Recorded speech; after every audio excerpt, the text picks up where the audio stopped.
Tonight, the first of about 1,000 residents of a First Nations reserve in Northern Ontario were airlifted out. They are suffering from E. coli contamination, nausea, diarrhea, parasites, and skin sores. The source, the community's water system.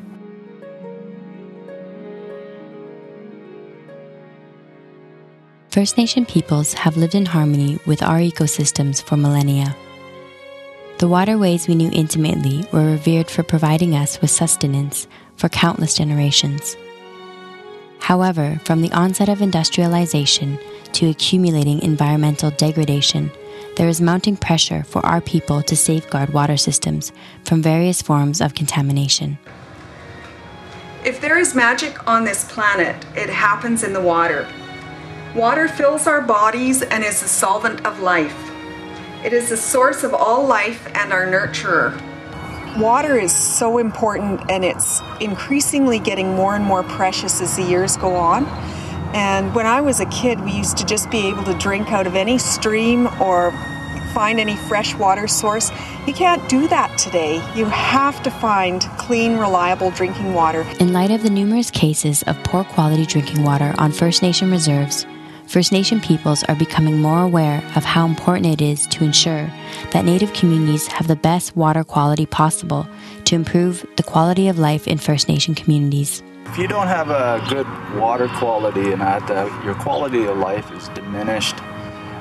Myself, as an example, I grew up with really bad water and it didn't lead to a very good quality of life. I've known on my band itself and that because of funding constraints, there's a couple of band members that have to live with poor wells, and I know they're not happy in that. Due to a number of factors affecting our watershed, from industrial pollution to runoff from farms, we are now in a time where our water sources have to be purified for consumption.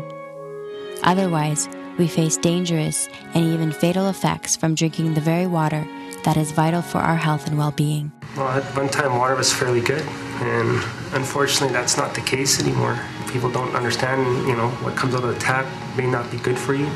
With water, with all of nature, everything's connected, and harm that is done in one place will eventually affect us all. I think more of the Kashechewan example. That's big. Like they were crying for help for a long time. The water was poor and took a death before somebody took it seriously.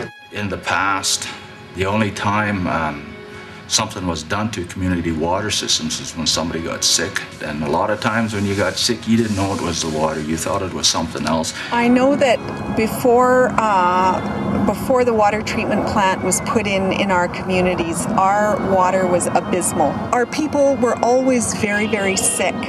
And I know that a lot of those sicknesses probably ceased to happen after the water treatment plant came to being. Because we consider ourselves the protectors of Mother Earth. Healthy environments require a balance and harmony of interconnectedness and interrelationships. This was understood by our ancestors. We can hear this today in voices and visions from the past. It is up to us to make sure that the future for our children is one that includes clean water.